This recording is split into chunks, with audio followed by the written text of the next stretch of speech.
আলহামদুলিল্লাহ বলেন, আলহামদুলিল্লাহ। মাজার ঘুরিয়ে দেওয়ার পরে মাজারপন্থী মৌলবী যেগুলো আছে সেগুলো মাথা নষ্ট হয়ে গেছে, সেগুলো ফতোয়া দেওয়া শুরু করলো আল্লাহর ওলিদের সাথে বিয়াদবি হচ্ছে, চরম পর্যায়ের বিয়াদবি, আল্লাহর ওলিদের সাথে বিয়াদবি হচ্ছে। তো আমাকে প্রশ্ন দেওয়া হলো, হুজুর মাজার ভাঙা জায়েজ আছে কিনা? আমাকে দেওয়া হয়েছে। আমি আমার এক বয়ানে প্রতিবাদ জানিয়ে বলেছি প্রশ্নটা ঠিক হয় নাই। মাজার ভাঙা জায়েজ আছে কিনা এই প্রশ্ন করার আগে বলতে হবে মাজারটা গড়া জায়েজ আছে কিনা। কথা বল, মাজার ভাঙার পর্ব তো পরে আসবে, আগে গড়া জায়েজ আছে কিনা এটা আমাকে জিজ্ঞেস করেন।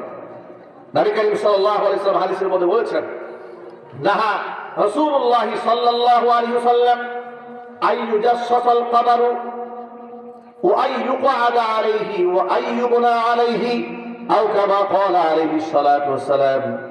নবী করিম সাল্লাল্লাহু আলাইহি ওয়াসাল্লাম কবরের সাথে তিনটা মুআমালা করতে নিষেধ করেছেন। কয়টা? হুজুরে বলেন, আঙ্গুল দিয়ে উচ্চারণ করেন। এক মৃত্যু পর্যন্ত স্মরণ রাখবে, কবরের সাথে তিনটা মুআমালা করা যাবে না। কয়টা? এক নাম্বার আইয়ুজাসসাসাল কবর, কবরকে চুনকাম রং টং করে পাকা টাকা করে একটা রং টং করে এভাবে সাজাতে পারবে না কবর, এক নাম্বার। দুই নাম্বার ও আইয়ুকআদা আলাইহি, কবরের উপর আপনি বসতে পারবেন না, আদবের খেলাফ। তিন নাম্বার ও আইয়ুবনা আলাইহি, কবরের উপর স্থাপনা বিল্ডিং করতে পারবেন না। এখন আপনারা বলেন প্রতিটা মাজারে নবী করিম সাল্লাল্লাহু আলাইহি ওয়াসাল্লামের এই হাদিসের উপর আমল হয়ে গেছে? কথা বলেন, প্রতিটা মাজারে আল্লাহ রাসূলের এই হাদিসকে মানা হয়েছে না হাদিসের বিরুদ্ধাচরণ করা হয়েছে? তাহলে আপনি যে আল্লাহ রাসূলের বিরুদ্ধাচরণ করলেন, এটা রাসূলের সাথে বিয়াদবি হয় নাই? সুতরাং মাজার যে বানিয়েছে সে সর্বপ্রথম আল্লাহ রাসূলের সাথে বিয়াদবি করেছে। কথা ঠিক না জোরে বলেন? মাজার যে বানিয়েছে সর্বপ্রথম সে আল্লাহ রাসূলের সাথে বিয়াদবি করেছে। দুই নাম্বার, মাজারগুলোকে আপনারা শিরিক মুক্ত করতে পারেন নাই, এই দুঃখে তো লোকেরা মাজারের উপর হামলা করেছে। ঠিক কিনা বলেন? তখন এক ভণ্ড বক্তা, মাজার দরবারে শরীফে এক ভণ্ড বক্তা বলতেছে যে এই দেশের হুজুরেরা মন্দির পাহারা দিয়েছে দেশ স্বাধীন হওয়ার পরে, মাজার ভাঙলো কেন? মাজারে শিরিক হয়, মন্দিরে কি ইবাদত হয় নাকি?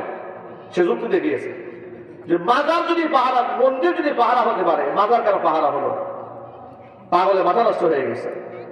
এই দেশের তাওহীদি যারা মুসলমানরা, আলেম ওলামারা, তোলাবারা মন্দির পাহারা দেয় নাই। মন্দির এই দেশের স্বৈরাচার এবং তাদের নাতিপুতিরা পরিকল্পিতভাবে মন্দিরের উপর হামলা করে সংখ্যালঘু নির্যাতন করা হচ্ছে, এই অজুহাত যেন সাধারণ মুসলমানের উপর চাপিয়ে দিতে না পারে, এই দেশের মুসলমানেরা, আলেমরা, তুলাবারা সেই ষড়যন্ত্র এবং চক্রান্ত পাহারা দিয়েছে। কথা ঠিক কিনা বলেন? তারা মূর্তি পাহারা দেয় নাই, চক্রান্ত পাহারা দিয়েছে। এই হচ্ছে তোমাদের প্রশ্নের জবাব। আর দুই নাম্বার, তোমরা বলেছ যে মন্দিরে শিরিক হয়, ওটা পাহারা দেওয়া হলো, আর শিরিকের অজুহাতে মাজার ভাঙা হলো কেন? মন্দিরে শিরিক যারা করে তারা অমুসলিম, তাদেরকে জোর করে আমার তাওহীদ বোঝাবার কোন দায়িত্ব আল্লাহ পাক আমাদেরকে দেন না। লা ইকরাহা ফিদ্দীন, জোর করে অমুসলিমকে মুসলিম বানাবার সুযোগ আছে? কিন্তু মুসলমানেরা ইসলাম ধর্মের দাবি করে সে শিরিক করবে, সেখানে আগুন দিয়ে পুরাই দেওয়া দরকার। কথা ঠিক কে বলেন? এই জন্য মাজার ভাঙা ঠিক আছে। আমার প্রিয় ভাইয়েরা, মূল কথায় ফিরে আসি। তাহলে কোথায় টাকা খরচ করব? মাথায় রাখতে হবে যেখানে সেখানে টাকা দান করা যাবে না, কারণ এই টাকার মালিক আমি নই, এই টাকার মালিককে আল্লাহ পাক যে আমার সম্পদের মালিক, এটা কোরআনে আল্লাহ বলে দিয়েছেন, ইন্নাল্লাহা আশতারা মিনাল মুমিনিনা আনফুসাহুম ওয়া আমওয়ালাহুম বিআন্না লাহুমুল জান্নাহ। নিশ্চয় আল্লাহ তাআলা জান্নাতের বিনিময়ে ইমানদারদের কাছ থেকে দুইটা জিনিস কিনে নিয়েছেন, একটা হচ্ছে তার জান আর একটা হচ্ছে তার মাল। সুতরাং আমার জানের মালিক কে? আমার মালের মালিক কে? সুতরাং এই সমস্ত অসহায়দের পাশে আমরা দাঁড়াবো, আমরা বলি ইনশাআল্লাহ। বলেন ইনশাআল্লাহ। এই যে আজকে ছেলেরা মাথায় পাগড়ি পেয়েছে, কোরআন অন্তরে সিনার মধ্যে ধারণ করেছে, এদের মর্যাদা আল্লাহর কাছে কত বেশি, অনেক অনেক বেশি। আল্লাহর নবী রাহমাতুল লিল আলামিন বলেছেন, আল কুরআনু গিনান লা ফাকরা বাদা, কোরআন এমন একটা সম্পদ, যে সম্পদ অর্জিত হয়ে গেলে ব্যক্তির কোনো দারিদ্রতা আর থাকে না। ওয়ালা গিনান দুনাহু, কোরআন এমন একটা সম্পদ, কোরআন ছাড়া কোনো ব্যক্তি ধনীও হতে পারে না। এর মানে পৃথিবীর সকল সম্পদের মালিক হওয়ার পরও যদি সিনায় কোরআন না থাকে, হুজুরের ভাষায়, সে ধনী হতে পারে নাই। পৃথিবীর কোনো সম্পদ যদি নাও থাকে, সিনার মধ্যে যদি তার কোরআন থাকে, আল্লাহর হাবিব বলেছেন সেই ব্যক্তি ধনী হয়েছে। যখন আল্লাহু আকবার। কোরআন এমন একটা গ্রন্থ, এই কোরআনকে মহব্বত করলে সওয়াব হয়। কোরআনের মহব্বত মানুষকে জান্নাত পর্যন্ত পৌঁছায়। মসজিদে কুবা, মদিনাতুল মুনাওয়ারায়, এই কুবা মসজিদে নবী করিম সাল্লাল্লাহু আলাইহি সাল্লাম একজন ইমাম নিয়োগ করলেন। ইমাম সাহেব জাহারি কেরাত, অর্থাৎ মাগরিব, এশা, ফজর, এই জাহারি কেরাত যেগুলোতে হয়, প্রতিদিন আমাদের প্রথম রাকাতে সূরা ফাতিহার সাথে অন্য একটা সূরা মিলান, কিন্তু দ্বিতীয় রাকাতে সব নামাজে তিনি সূরা ইখলাস পাঠ করেন। প্রতিদিন তিনি কম্পালসারি, এটা বাদ দেন না, কোনোভাবেই বাদ দেন না। এখন মুক্তাদি মুসল্লি যারা আছে, তাদের মনে একটা আশা হলো, ইমাম সাহেব তো সূরা বদলাতে পারেনি, এতগুলো সূরা কোরআন শরীফে আছে, নামাজে ইমাম সাহেবের সূরা শুনতে মজা লাগে না ভাই? ইমাম সাহেবের তেলাওয়াত যদি ভালো লাগে, নামাজে দাঁড়িয়ে থাকতেও ভালো লাগে। মাঝে মাঝে মনে চাই তেলাওয়াতটা আরো লম্বা হোক, ঠিক না? যেমন মক্কাতুল মুকাররমা, মদিনাতুল মুনাওয়ারা ইমাম সাহেবরা পড়ে। আমাদের দেশে আলহামদুলিল্লাহ এখন সুন্দর সুন্দর হাফেজ সাহেব আছে, চমৎকার চমৎকার তেলাওয়াত করে। আর আমাদের দেশের হাফেজ সাহেবরা তো গোটা বিশ্বের মধ্যে চ্যাম্পিয়ন। আল্লাহু আকবার বলে, অনেক সুন্দর তেলাওয়াত করে। তো রমজান মাসে নামাজের মধ্যে তেলাওয়াত করে, স্বাভাবিক অবস্থায় তেলাওয়াত করে, সব সময় নামাজের মধ্যে উনি সূরা ইখলাস তেলাওয়াত করেন। সূরা ইখলাস কি অনেক বড় সূরা? ছোট সূরা না? তো সাহাবীরা চান যে একটু লম্বা লম্বা সূরা হোক, সূরা চেঞ্জ হোক, বড় বড় সূরা হোক। ইমাম সাহেবকে বলি, ইমাম সাহেব আপনি সূরা ফাতিহার সাথে প্রথম রাকাতে অন্য সূরা তো মিলান, দ্বিতীয় রাকাতে একটু চেঞ্জ করে অন্য সূরা পড়েন। ইমাম সাহেব বলে, না, কোনোভাবেই এই সূরা আমি বাদ দেবো না, প্রয়োজনে তোমরা ইমাম বাদ দিয়ে, তোমার ইমাম সাহেব সূরা বাদ দেবে না। সুবহানাল্লাহ বলে। ইমাম সাহেবের বিরুদ্ধে নালিশ চলে গেছে মুহাম্মদ সাল্লাল্লাহু আলাইহি ওয়াসাল্লামের কাছে। আল্লাহর হাবিব সাল্লাল্লাহু আলাইহি ওয়াসাল্লাম তাকে ডাকলেন, ডেকে বললেন, ইমাম সাহেব কি ব্যাপার? তোমার মুক্তাদিরা আমার কাছে অভিযোগ জানিয়েছে তুমি নাকি প্রত্যেক রাকাতের মধ্যে, প্রতি নামাজের মধ্যে সূরা ইখলাস তেলাওয়াত করো, কারণটা কি? এবার সাহাবী বলছেন, ইয়া রাসূলুল্লাহ ইন্নী উহিব্বুহা, এই সূরাকে আমি বড় ভালোবাসি। এই সূরার মধ্যে আল্লাহ পাক নিজের তাওহীদের পরিচয় দিয়েছেন, একাত্মবাদের পরিচয় দিয়েছেন, আল্লাহ নিজের জাতি সত্তার পরিচয় দিয়েছেন। জোরে করে আল্লাহু আকবার। কুল হুয়াল্লাহু আহাদ আল্লাহুস সামাদ লাম ইয়ালিদ ওয়া লাম ইউলাদ ওয়া লাম ইয়াকুল লাহু কুফুয়ান আহাদ। সূরাটা মুখস্থ আছে, কার কার হাত দেখি তো? মাশাআল্লাহ, মাশাআল্লাহ, মাশাআল্লাহ বলেন, আলহামদুলিল্লাহ বলেন। কত চমৎকার সূরা, সূরা সবার মুখস্থ আছে, মাশাআল্লাহ। আল্লাহ নবী সাল্লাল্লাহু আলাইহি ওয়াসাল্লাম ইমাম সাহেবকে বলেন, কি ইমাম সাহেব ব্যাপারটা কি? নামাজের মধ্যে সূরা ইখলাস ছাড়া অন্য সূরা তুমি পড়ো না কেন? সাহাবী বললেন, ইয়া রাসূলুল্লাহ এই সূরাকে বড় ভালোবাসি, এই সূরার মধ্যে আল্লাহ পাক নিজের পরিচয় দিয়েছেন। হুজুর বললেন, হুব্বুকা ইয়্যাহা ইউদখিলুকাল জান্নাহ, এই সূরার মুহাব্বত তোমাকে জান্নাত পর্যন্ত পৌঁছে দেবে। একটি সূরার মুহাব্বত যদি ব্যক্তিকে জান্নাত পর্যন্ত পৌঁছে দেয়, 30 পারা কোরআনের মুহাব্বত নিঃসন্দেহে ব্যক্তিকে অবশ্যই জান্নাত পর্যন্ত পৌঁছে দেবে। কোরআনের মুহাব্বত অন্তরে রাখতে হবে, এটাকে মূল্যায়ন করা উচিত, দাম দেওয়া উচিত। কোরআনটাকে অবহেলার পাত্র বানিয়ে ফেলেছি আমরা। এটা শুধু আলেম ওলামাদের কিতাব বানিয়েছি, এটা মানুষ মরে যাওয়ার পর শুধু খতম করার জন্য আমরা নির্ধারণ করেছি। কথা ঠিক কিনা বলে? সারা বছর কোরআন করা হয় না, মানুষ মরলে খতম করা হচ্ছে, যেন এটা নাজিল হয়েছে মরার পথে খতম করার জন্য। ঘটনাটা কি এরকম? আরো যদি বলেন, নামাজ তো পড়েই না, কোরআন পড়েই না, মরার পরে 10 জন হুজুর দাওয়াত দিয়ে নিয়ে লাশের চতুর্পাশে বসিয়ে দিয়েছে। এবার সূরা ইয়াসিন পড়তেছে, সূরা ফাতিহা পড়তেছে। আর ভাই পচা দেহের জন্য ফাতিহা পড়ে লাভটা কি? এই বাংলাদেশের বর্তমান সমাজে মুসলিম নামধারী যে কত মুনাফিক আছে, বর্তমানে ওহীর দরজা বন্ধ, যার দরুন আমরা মুনাফিকদেরকে চিহ্নিত করতে পারি না। ওহীর দরজা যদি খোলা থাকতো তাহলে এই যে এত মুসলমানের জানাজা হয় না বাংলাদেশে, আস্তিক নাস্তিক সবার জানাজা হয়, এত মানুষের জানাজা হইতো না। খুব কম সংখ্যক মানুষের জানাজা হতো। কথা বলতে হবে, ঠিক কিনা বলে? মুনাফিকদের জানাজা পড়ে কোনো লাভ নাই। কোরআন মাজিদ আল্লাহ তাআলা বলে দিয়েছেন, ইন্নাল মুনাফিকিনা ফিদ দারকিল আসফালি মিনান নার ওয়া লান তাজিদা লাহুম নাসীরা। মুনাফিকদের অবস্থান হবে জাহান্নামের একেবারে অতল গহ্বরে। এদের কোনো সাহায্য করা আপনি পাবেন না। মুনাফিক কারা? মুনাফিক কাফেরদের সাথে মিশে থাকে না, মুনাফিক ইহুদিদের সাথে মিশে থাকে না, মুনাফিক মুশরিকদের সাথেও মিশে থাকে না, মুনাফিক খ্রিস্টানদের সমাজেও থাকে না। মুনাফিকরা মুসলমানদের সমাজেই থাকে, মুসলমানদের লিবাস পরে, মুসলমানের পরিচয় বহন করে ইসলামের 12টা বাজায় দেয়। এমন মুসলমানের সমাজে আছে না নাই?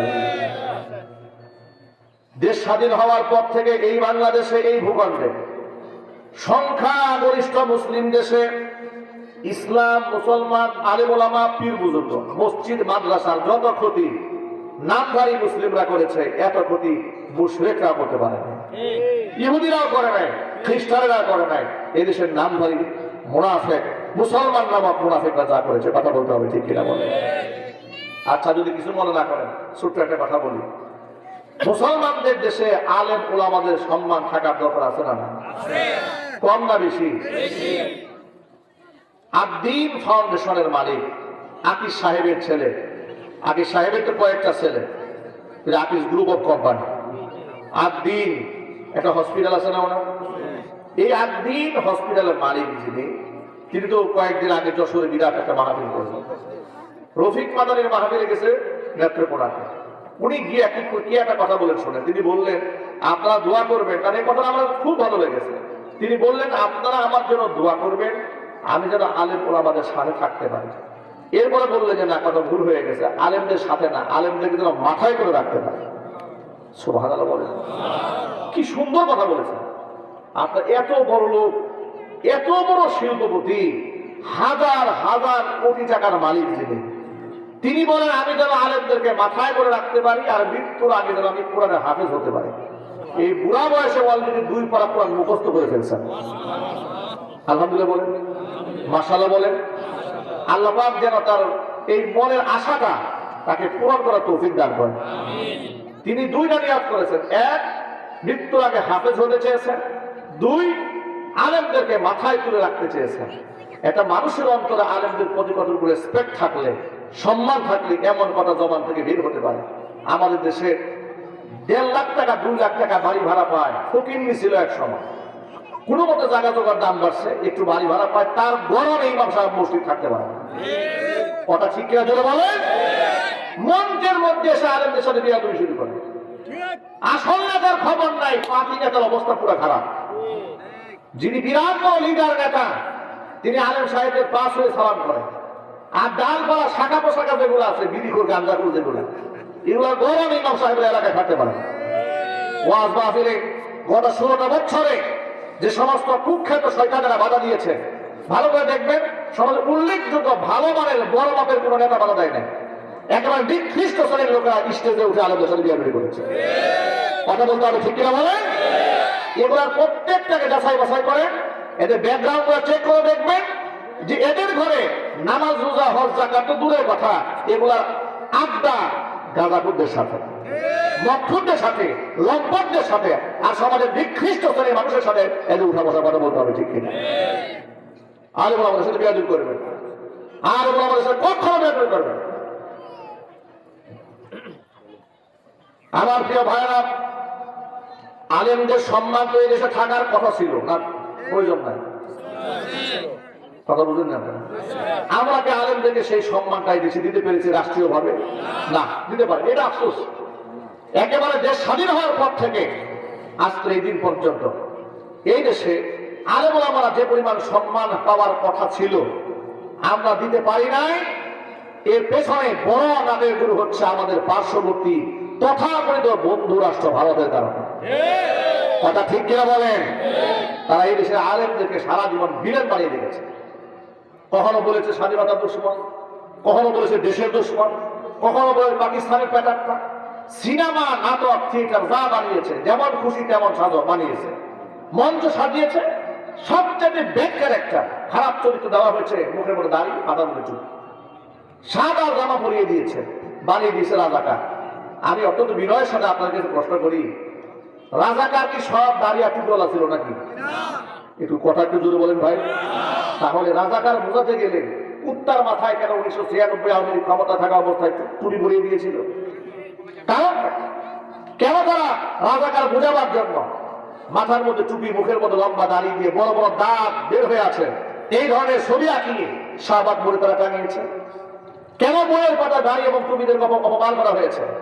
কেন বছরের পর বছর জঙ্গি তকমা নিয়ে এদেশের অসংখ্য আলেমদেরকে জেলখানায় কারাবদ্ধ করে রেখে দিয়েছে? কেন নিরাপরাধ আলেমদেরকে গ্রেফতার করে কোমরের মধ্যে রশি বেঁধে পায়ের মধ্যে ডান্ডা বেরি পরিয়ে যে সমস্ত আলেমদের হাতকে স্পর্শ করে, হাত চুম্বন করে লোকেরা সারা জীবন নিজেকে ধন্য মনে করে, ওই সমস্ত আলেমদের হাতের মধ্যে তারা হ্যান্ডকাপ পরিয়েছে, পায়ের মধ্যে ডান্ডা বেরি পরিয়েছে। মুফতি সাখাওয়াতুদ্দিন রাজি বলেছেন, পায়ের মধ্যে ডান্ডা বেরি পরাতে গিয়ে লোহার আংটা তার পায়ের মধ্যে রেখে রক্তাক্ত হয়ে গিয়েছে। এরপর তারা ডান্ডা বেরি পরানো বাদ দেয়নি। এই আলেমদের সাথে এমন নিকৃষ্ট আচরণ আল্লাহর কসম ফেরাউনও করে নাই, নমরুদও করে নাই, শেখ হাসিনা করেছে। কথা ঠিক কেন বলতে হবে? ওরাই নাকি আবার তাহাজ্জুদ, এরাই নাকি কোরআন শরীফ না করে সকালবেলা কার্যক্রম শুরু করে না। তাহাজ্জুদ পড়ে মনে হয় এই দোয়া করে সকালবেলা কয়টা আলেমরে মারতে পারে। কথা ঠিক কিনা বলে? এগুলাই তো ওরা করেছে। শুধুমাত্র 2021 সালে 2600 আলেমের নামে মিথ্যা মামলা দিয়ে জেলখানায় ঢুকিয়ে দিয়েছে। আমার বিরুদ্ধে একাধিক মামলা দিয়েছে, মাঝে মঞ্চ থেকে ধরে নিয়ে গেছে, মামলা দিয়েছে, পকেটের মধ্যে 16টা ককটেল বোমা পাওয়া গেছে, এরকম মামলা দিয়েছে। আজকে মাহফিলে সম্মানিত বিশেষ অতিথি সালাউদ্দিন আইয়ুবী না আছে নাকি? উনি আপনাদের সামনে ছোট্ট একটা হাদিস কোট করেছেন, খেয়াল করেছেন আমি জানি না।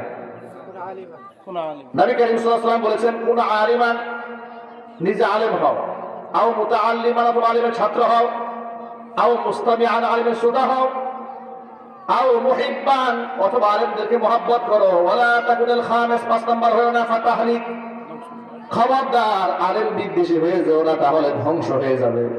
আল্লাহর নবী কি মিথ্যা কথা বলেন? আওয়াজটা যারা দেন নাই তাদের সন্দেহ আছে না? আল্লাহ রাসূল কি মিথ্যা কথা বলেন? হুজুর বললেন, খবরদার আলেম বিদ্বেষী হয়ে যাও না, ধ্বংস হয়ে যাবে। পৃথিবীর ইতিহাস সাক্ষী, আলেমদের সাথে বেয়াদবি করেছে যারা, জুতার বাড়ি খেয়েছে তারা। সাবেক বিচারপতি কালামানিক অহংকার করে দম্ভ করে বলেছে, আমি সাইদি সাহেবকে ফাঁসির রায় দিয়েছি। বলে নাই? 1 মাসের মাথায় কথা বলা ঠিক 1 মাস পরেই যখন গভর্নমেন্ট পুলিশ খেল, চোরের মতো পালাতে গেছে। মনে হচ্ছে এই মাত্র কমলাপুর রেল স্টেশন থেকে মোবাইল চুরি করে নিয়ে গেছে, ঠিক না?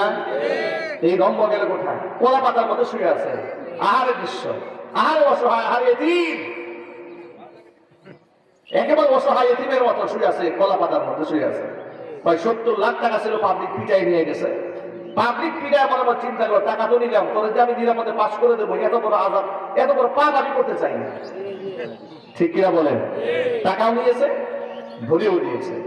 এরপরে পাবলিক কেমন কাজানি দিল, কোর্টে উঠতে গেছে, আলেমদের কোর্টে উঠানো হতো, পাবলিক কাঁদত। আল্লাহর কসম, আল্লাহর কসম, আল্লাহর কসম, এই দৃশ্য আমি বহুবার দেখেছি। আমাদেরকে যখন কোর্টে উঠানো হয়েছে, দেশের মুসলমানরা কাঁদতো আমাদের দৃশ্য দেখে, কান্না করে দোয়া করতো, নফল রোজা রাখতো মানুষ আমাদের জন্য, রোজা বান্ধব করেছে। আমি 22 দিন কারাবরণ করেছি। বাংলাদেশের অচেনা অজানা এমন বহু লোকের সন্ধান আমরা পেয়েছি যারা টানা 22 দিন নফল রোজা রাখছে আমাদের জন্য, আমাদের মুক্তির জন্য আল্লাহর কাছে দোয়া করেছে। আর এদেরকে আদালতে তোলা হয়, পাবলিক পিটায় এদের আন্না গালায় দেয়, ঠিক কিনা বলে? কত ঘৃণা, কত লানত এদের উপরে। এটা আল্লাহ রাসূলের ভবিষ্যৎবাণী। হুজুর বলেছেন, খবরদার 5 নাম্বার হলো না, আলেম বিদ্বেষী হতে যেও না, তোমার ধ্বংস অনিবার্য। ফাতাহলিক, তুমি ধ্বংস হয়ে যাবে। আলেমরা আমাদের সাথে বিরোধ করতে আসবেন না, তাদেরকে দোয়া নেবেন। মরহুম দিলওয়ার হোসেন সাঈদী রহমাতুল্লাহি আলাইহি একটা কথা মনে পড়ে আমার, যে আলেমরা হচ্ছে মৌচাক, এখানে তোমরা আসবে, মধু আহরণ করবে, কোনো অসুবিধা নাই। খবরদার ঢিল মারতে যায় না, এই কথাটা খুব মনে পড়ে। উনি বলেছেন খবরদার ঢিল মারতে যেও না, তাহলে হুল ফুটাইয়া তোমাদের মামু বাড়ি দিল্লি পাঠাই দেবে। ঠিক তাই হয়েছে। ওরা ঢিল মেরেছিল মৌচাকে, এদেশের মুসলমানরা, এদেশের মৌমাছিরা এমন ভাবে হুল ফুটাই দিছে 14-25 সহ দিল্লি পালাই গেছে। কথা ঠিক না ঠিক? এই জন্য আমার ভাইয়েরা, কোরআন মাজিদ সম্মানের প্রতীক, ইজ্জতের প্রতীক, এটাকে অন্তর লালন করেন, অন্তর ধারণ করেন, কোরআন অনুযায়ী আমল করেন। নিজের সন্তানদেরকে হাফেজ কোরআন বানাবার স্বপ্ন দেখেন, আলেম বানাবার স্বপ্ন দেখেন। আল্লাহ যেন কবুল করেন। কোরআন কারীমটাকে শুধু মরা মানুষের জন্য নির্ধারণ করবেন না, জিন্দা মানুষের কোরআন দরকার আছে না নাই? যদি আপনি জিন্দা অবস্থায় কোরআন থেকে মুখ ফিরিয়ে নেন, আল্লাহ পাক সূরা তাহার মধ্যে স্পষ্ট জানিয়ে দিয়েছেন, ওয়ামান আ'রাদা আন যিকরি ফাইন্না লাহু মাঈশাতান দানকা। আমার কোরআন থেকে যদি কেউ মুখ ফিরিয়ে নেয়, আমি তার জিন্দেগিটা সংকীর্ণ বানায় দেব, জীবনটাকে একেবারেই সীমাবদ্ধ করে দেব। প্রশস্ত দুনিয়া তার কাছে একেবারে অপ্রশস্ত মনে হবে। দুই কতুল আরদু বিমা রহবাত, পৃথিবী প্রশস্ত হওয়া সত্ত্বেও তাদের জন্য দুনিয়া সংকীর্ণ হয়ে যাবে। এটা হচ্ছে তাদের দুনিয়ার শাস্তি। পৃথিবীতে তাদের মনে সুখ থাকবে না, সম্মান থাকবে না, ইজ্জত থাকবে না, সব আমি বরবাদ করে দেব। মৃত্যু যন্ত্রণায় তারা কাতরাবে, তারা বাঁচতেও পারবে না, মরতেও পারবে না। এটা দুনিয়ার সাজা। আর কিয়ামত কি হবে শোনো, ওয়ানাহশুরুহু ইয়াউমাল কিয়ামাতি আ'মা। কিয়ামতের দিন এদেরকে আমি অন্ধ বানায়া হাসরের ময়দানে উঠাবো। ওরা চোখে দেখতে পারবে না। ওরা বলবে, ক্বালা রাব্বি লিমা হাশারতানি আ'মা ওয়া ক্বাদ কুনতু বাসীরা। আল্লাহ তাআলা অন্ধ বানায়া কেন উঠালে? আমি তো দুনিয়াতে দৃশ্যমান ছিলাম, দৃষ্টি সম্পন্ন ছিলাম, আমি তো দুনিয়াতে অন্ধ ছিলাম না। আল্লাহ পাক তখন জবাবে বলবেন, ক্বালা কাযালিকা আতাতকা আয়াতুনা ফানাসিতাহা ওয়া কাযালিকাল ইয়াউমা তুনসা। অনুরূপ ভাবে দুনিয়াতে আমার আয়াত এসেছিল তোমার কাছে, ফানাসিতাহা, তুমি আমার আয়াতকে সেদিন ভুলে গিয়েছিলে। ওয়া কাযালিকাল ইয়াউমা তুনসা, যেভাবে তুমি আমার আয়াতকে ভুলে গিয়েছিলে, আজকে তোমাকে সেভাবে ভুলে যাওয়া হবে।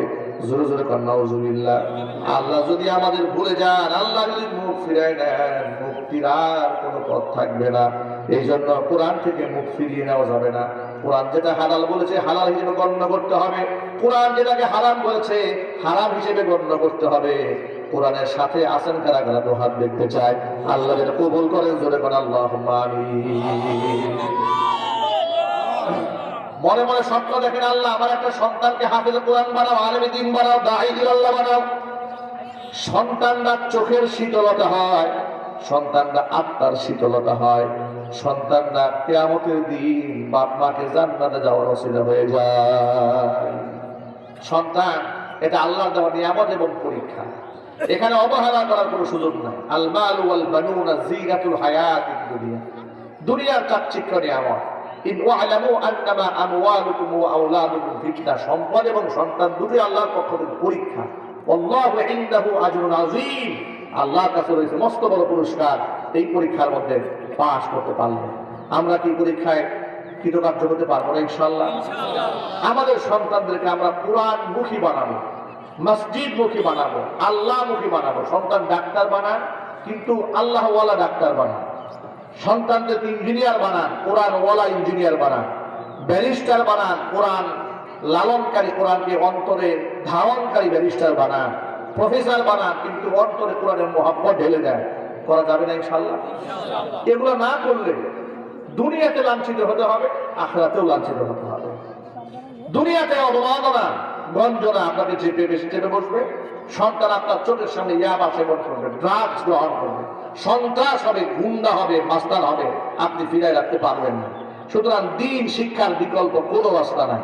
এই জন্য আমাদের সন্তানদেরকে আমরা দিনমুখী বানাতে চাই, কোরআনমুখী বানাতে চাই। ইনশাআল্লাহ বলেন। নিয়ত করব আমরা, চেষ্টা করব আমরা। তৌফিক দিবেন কে? আল্লাহ। আমাদের নিয়ত আমরা করতে চাই সাচ্চা এবং পাক্কা নিয়ত করলে সন্তানদেরকে হাফেজে কোরআন বানাবার চেষ্টা করেছেন, কিন্তু হয় নাই। এই নিয়তটাকে আল্লাহ পাক কবুল করে কিয়ামতের দিনে হাফেজে কোরআনের পিতাদের কাতারে আল্লাহ পাক আপনাকে দাঁড় করাই দেবেন। দুনিয়াতে এই সন্তানরা গ্রাজুয়েট করলে দেখবেন আমাদের সন্তানদেরকে বিশ্ববিদ্যালয় কর্তৃপক্ষ তারা গাউন পরায়, ব্ল্যাক কালারের গাউন পরায়, সিনথেটিক কাপড়ে, মাথার মধ্যে একটা ক্যাপ দেয়, দেয় না? কি বলে? স্নাতকোত্তর ডিগ্রি অর্জন করলে, অনার্স কমপ্লিট করেছেন, মাস্টার্স কমপ্লিট করেছেন, ডক্টরেট করেছেন, পিএইচডি হোল্ডার হয়েছেন, এগুলো দেয় না? তোমার গাউন পরানো হয়।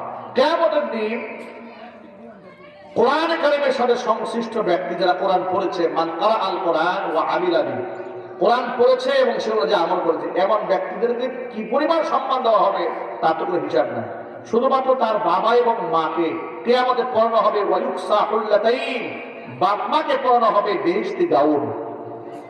এমন গাউন পরানো হবে, সিনথেটিক কাপড়ের, কম দামি প্লাস্টিক মার্কা কাপড় নয়, এটাকে এত দামি কাপড়ের গাউন হবে, পোশাক হবে, লা তাকুমু লাহুমাদ দুনিয়া, পৃথিবী বিক্রি করলে একটা গাউনের দাম হবে না।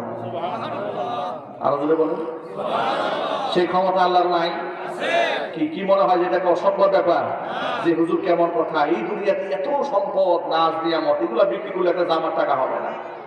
আপনি মহাকাশ আর মহাশূন্যে আমাদের অস্তিত্বের কথা চিন্তা করলে, শুধু চিন্তা না, এগুলো এখন বোঝা যায়, ইউটিউব সার্চ করে মহাশূন্য নিয়ে রিপোর্ট আছে, দেখবেন যে প্রথম আসমানের নিচে যেখানে আমরা বসবাস করছি, এরকম আসমান আছে 7টা। প্রথম আসমান, দ্বিতীয় আসমান, তৃতীয় আসমান, চতুর্থ আসমান, পঞ্চম আসমান, ষষ্ঠ আসমান। সুবহানাল্লাহ, এতগুলো আসমান। ইমাম গাজ্জালী রাহমাতুল্লাহি আলাইহি বলেছেন যে বিরাট বড় একটা ফুটবল মাঠে ছোট্ট একটা বল রাখলে মাঠের তুলনায় বলটা যেমন, প্রথম আসমানের তুলনায়, মানে দ্বিতীয় আসমানের তুলনায় প্রথম আসমানটা ঠিক ততটুকু। আর এই প্রথম আসমানের তোলার খবর পৃথিবীর বিজ্ঞানীদের কাছে নাই। আর তোলার খবর থাকবে কেন? যে নক্ষত্রগুলো পৃথিবীর চাইতে কোটি কোটি কোটি কোটি গুণ বড়, সেই নক্ষত্রের সংখ্যা যে কতগুলা, এটাই তো বিজ্ঞানীরা আবিষ্কার করে শেষ করতে পারে।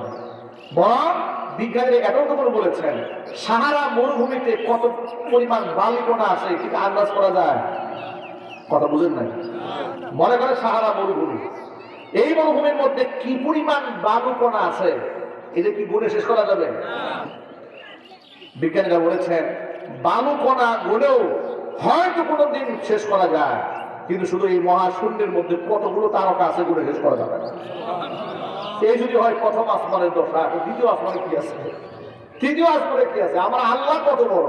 আল্লাহু আকবার বলেন। সামান্য বিমানে উঠছেন না আপনারা? হেলিকপ্টারে উঠেছেন? হেলিকপ্টারে উঠে দেখবেন যে ঢাকা শহরে যখন আমরা হেলিকপ্টার বিভিন্ন প্রোগ্রামে আমরা আসি, তো ঢাকা শহরের বিল্ডিং গুলো খুব তুচ্ছ মনে হয়, ছোট মনে হয়। মনে মনে চিন্তা করি, মাত্র 500-1000 ফিট উপরে গেলেই বিল্ডিং গুলো যদি এত ছোট মনে হয়, হ্যাঁ, তাহলে যদি আসমান থেকে তাকায় তো বিল্ডিং খুঁজে পাওয়া যাবে? গ্রহে তো খুঁজে পাওয়া যাবে না। আবার সেই গ্রহের মধ্যে আমি আর আপনি, আবার কি আমাদের অহংকার, কি ঠেলা এক একজনের, এমন বুক টান টান করে চলে, এমন কথাবার্তা বলে যে অহংকারে ফেলে মনে জমি ভাড়াই বলবে। আল্লাহ পাক বলেন, বান্দারে, আমার সৃষ্টির তুলনায় তুই একেবারে নাদান, একেবারে ক্ষুদ্র। খুলিকাল ইনসানু দাঈফা, মানুষকে একদম দুর্বল করে সৃষ্টি করা হয়েছে, কিন্তু সেই মানুষকে ওয়ালাকাদ কাররামনা বানি আদম, আমি সম্মানিত করেছি। আল্লাহু আকবার বলেন।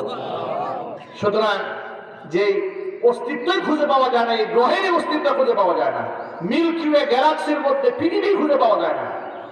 আর সেই জায়গায় আল্লাহ রাব্বুল আলামিন জান্নাত এক একজন ব্যক্তিকে দিবেন, যে জান্নাত সবচেয়ে ছোট্ট জান্নাত হবে পৃথিবীর 10টা দুনিয়া সমান।